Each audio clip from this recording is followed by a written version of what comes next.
Welcome to the Student of Bitcoin podcast, where we highlight entrepreneurs and community leaders around the globe driving change with Bitcoin. In every episode, we put our guests through a rapid fire round, 10 questions, 21 seconds each. And today we have Ian joining us. Ian is the founder of EconoKidz, a bite-sized online course to teach children about economics, as well as he co-founded Bitcoin Boma, a circular economy in Malawi. Welcome, Ian. Yeah, thank you, Santosh. Great to be here. And thanks for inviting me on the podcast. Not a problem. Ian, let's kick things off with a brief introduction of yourself, please. Yeah, so my name is Ian Foster. As you said, I founded EconoKidz.com. It's an online course for kids. I did it for my kids primarily because they're homeschooled. And we noticed that there's no economics, there's no understanding of money that comes into it. And when you look at history and the way that money has influenced history and monetary policy, in particular, it's influenced the events of history. My wife and I felt that it was important that our kids had an understanding of that. And through an understanding of money, I believe is the only way you can really understand Bitcoin. So it is a course that covers Bitcoin, but it gets you to Bitcoin by understanding money. And it's narrated by my eldest son, who's 10. And he gets it now, I think. And so therefore gets what real money is and why we need Bitcoin and why Bitcoin's the best money. So that's one of the things that I do. The other thing, you introduced me as one of the co-founders of Bitcoin Boma, along with Grant Gombwa and Nick Tyman. We founded that last year in Malawi, somewhere where I've lived for the last 10 years, trying to do entrepreneurship, bring businesses on, trying to develop the country, but from a more free market perspective. Obviously, I've been advocating Bitcoin throughout that, but it's not very easy when most of the country and most of the economy is dominated by the donors and the NGOs, and by extension the government, which tends to come with a more Keynesian central planning type way of doing things. And I haven't seen any improvements. In fact, I've only seen decline, to be honest, in the 10 years. So we really believe that the money is the problem, the main problem, but it's always overlooked. I think I could come to more of that. I'm sure you've got some questions on things like that. Those are the two main things that I do. And now I'm here in El Salvador, hence the palm trees, although we have palm trees in Malawi, to be fair. And we've been here a while to check it out, see what's going on. We're speaking about Malawi and about EconoKidz adopting Bitcoin later on this week. Yeah, it's been good so far. I want to take back some lessons to Malawi. Awesome. Okay. So Ian, we both know that Bitcoin conversations go on forever. So I started the timer when we started recording. You hear a gong in 21 minutes, and the gong is going to sound somewhat like this. Do you hear that? Yeah. Perfect. So now that same gong will go off during the rapid fire round. You've got 10 questions, 21 seconds. Sometimes, depending on how we go, I may increase the number of questions. So we'll see how things play out. So we'll get started. Your first question: what drew you to Bitcoin? And what drew me to Bitcoin is probably 2008. I know that's before Bitcoin really came out, but I grew up in the UK and I was always taught that I was growing up in a free market country. And I must have been about 21, the magic number, around that kind of time. Maybe a bit older. Gong? We're going to the next question. Damn. It's okay. We'll come back to this in our longer segment. So the second question, it's not very long. Okay, carry on. No, it's not. Try to keep it brief. The second one is, how are kids reacting to EconoKidz? And they love it. The ones that have seen it so far, yeah. They like that it's based on cartoons. They like that it's got real life examples that they can relate to. Like we talk about ice cream when we discuss concepts like diminishing marginal utility. And we only introduce the actual economic definitions when we've got them to a point where they can see it. They can see the reality in their own lives. It's really cool that you've created these cartoons to really start the journey for these children. So that goes into my next question, which is, how can we improve financial literacy for children worldwide? I think give them an understanding of what money is. So give them understanding that it's not just a medium of exchange, not just a unit of account, but importantly, a store of value, and that's basically being forgotten. My mum could never explain to me why a £20 note in the UK said I promised to pay the bearer the sum of £20. I don't know if I could have explained it until recently. Okay. Just to let you know, you're doing great. I'm stopping when I hear the gong. You can Otherwise, you can wrap your thought. It's okay. Tell us more about Bitcoin Boma and how it's been so far. It's been very good. So we have many people on our WhatsApp group. We've had some quite high-profile stuff. So Grant Gumber, our founder, he met with the CEO of Yellow Card in Malawi last year, and we're looking at doing something with them. We've done Trezor Academy, which is actually where we met you when we were doing the third of the 3 weeks. We've done some other stuff, but you've gonged me. You can wrap up the last thought. It's okay. For following, if the gong hits, you don't have to stop. You can wrap up your thought. That's okay. Okay. What advice would you give to someone that's looking to start an economy similar to Bitcoin Boma, or circular economy, I mean? Well, Bitcoin Boma is not really a circular economy at the moment. It's more education thing, grassroots, but also we're trying to influence policy. Bitcoin is not really legal tender in any way in Malawi because the dollar is not. You have to use the Malawi kwacha. So it's difficult. I can't really give advice on that because we haven't really started it. We want to, and possibly by receiving donations in Bitcoin, because then the people aren't accepting it as an exchange so much, they're receiving it, and then people can start using it in a circular way, paying other merchants, things like that. I think merchant adoption is key. How to do that in an economy where you can't really put up US dollar accepted here, let alone Bitcoin accepted here. So it's difficult. Okay. I didn't hear the gong this time. It did. I turned it off to let you give you some runway, but it's okay. What excites you the most about Bitcoin's future? I think the separation of money and state and the inability of state to do things that are undemocratic. So up until now, we've had the things that they did during COVID. We've had the wars that have gone on forever. And this wouldn't have been possible. Well, it might have been possible in a sound money situation, but you'd have had to go and ask the people for permission. Okay, it's the separation of state and money. Now I'll give you the opposite, which is what excites you the most about Bitcoin's future? Sorry, I apologize. I meant to say, what do you fear the most about Bitcoin's future? I fear that countries and individuals who could have escaped and got a real leg up in terms of personal or national development could possibly miss the boat. And I'm really fearful for Malawi about that because they've been bottom country forever. And this has been a historic opportunity to leapfrog. And I really hope I can still do that. Okay. Missing the boat. If Bitcoin wasn't around, you have a ton of free time. Where does that time go instead? I'm thinking about how to separate money from state.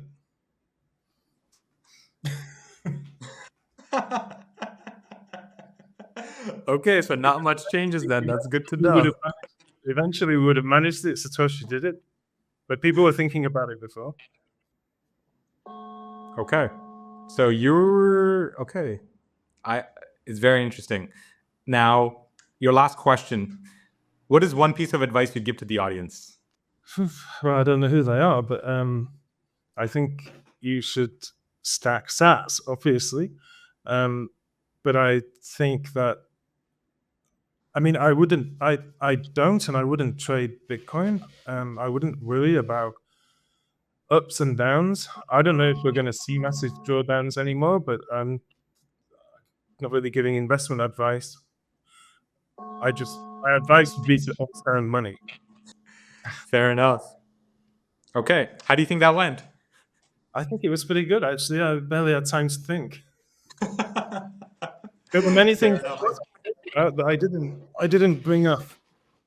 Partly because No, I think you did a great job. There was just one question where I let you go a little longer just to see when you catch yourself with the gong, and you did catch yourself. But no, you did great. There were quite a few sort of insights and tidbits that you shared that I found very interesting. One, the clear sort of excitement or the need to understand and push the separation of state. The Keynesian economics way of thinking in Malawi, because it is driven by NGOs and not-for-profit and donations from really the Western world, and of course, leveraging like your children's experience to help other children learn about economics are all fascinating. So why don't we start with Malawi? That's where you spent the last 10 years.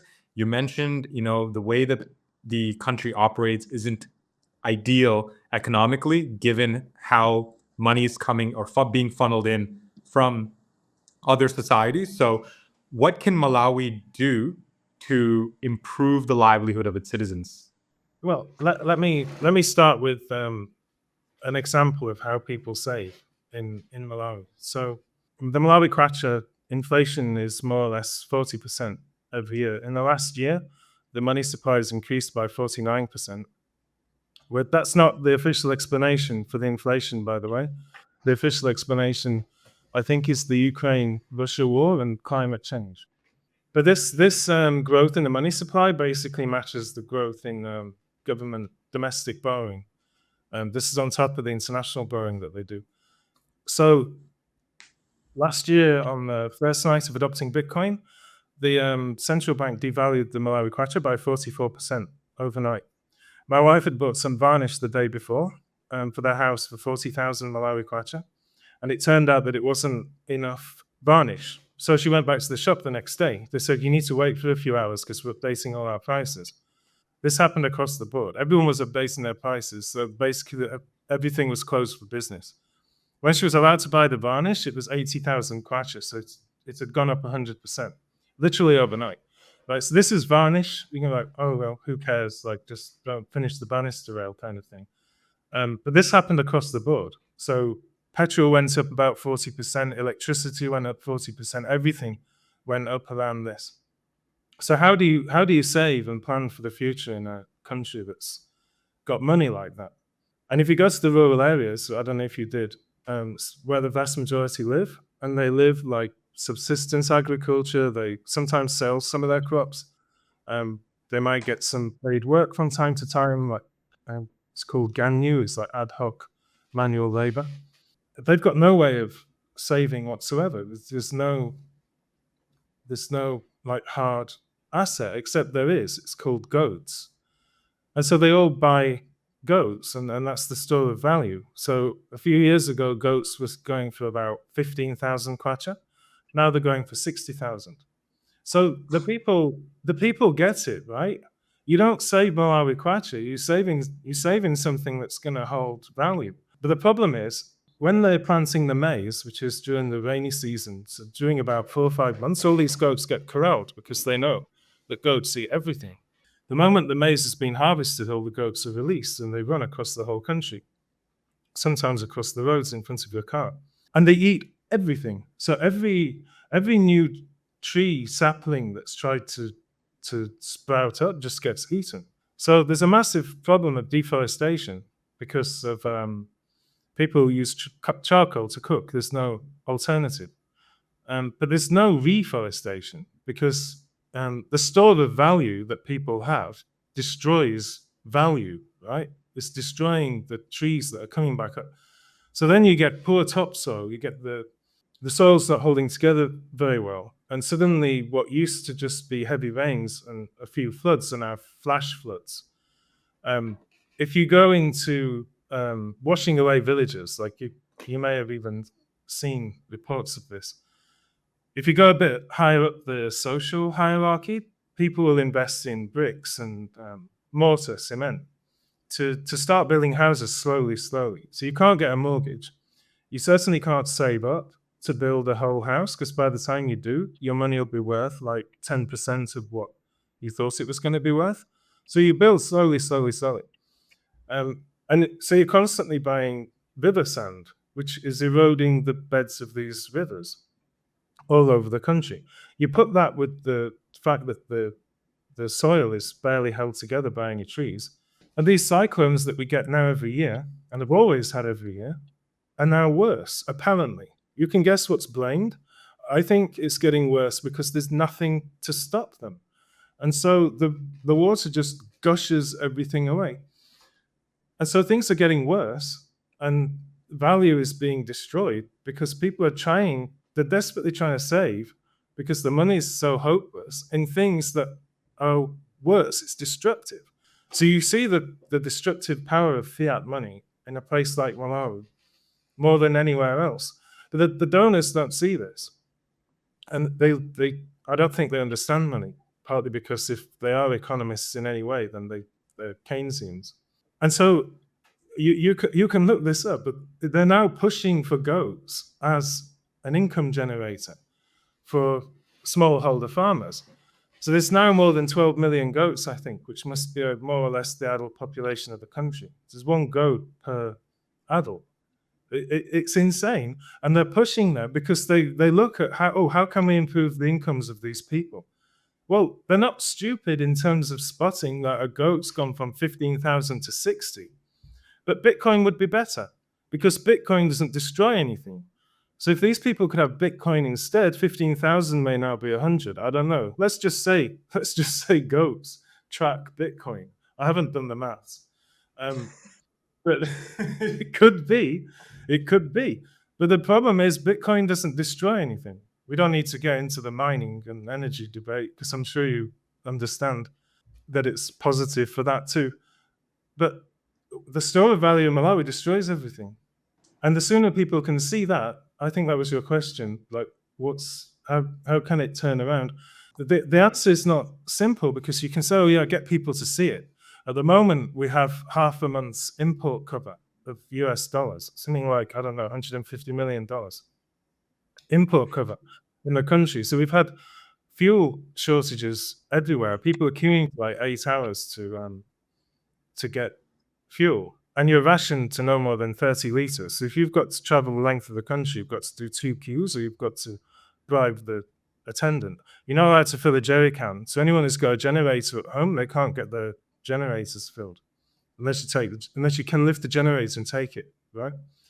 And you probably know from your experience the power cuts are quite common. So you can't just say, oh, buy Bitcoin, because you can't even buy medicine, you can't buy fuel. But there's like 95% of the electricity comes from hydroelectricity, like dams on the Shire River coming out of Lake Malawi. And they often close these barrages or some of the gates on the barrage because the transmission can't take the amount of electricity that would be produced. Well, there's a simple answer to that. You take the excess electricity and you mine Bitcoin. So there's Bitcoin there in the lake. And my colleague Nick Twyman knows a bit more about this, and we'll be speaking about it on Saturday as part of our talk.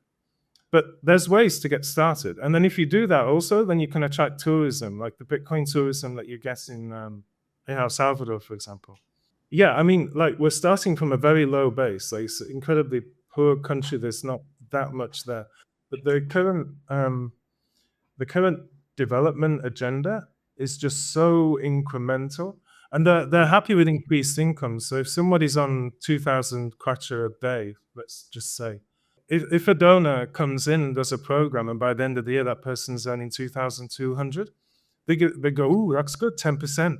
Because in Canada and the UK, if you get a 10% pay rise, you're doing okay. In Malawi, you're still miles behind inflation. So they'll also call this wealth generation. It's not. People are getting poorer from a global perspective all the time.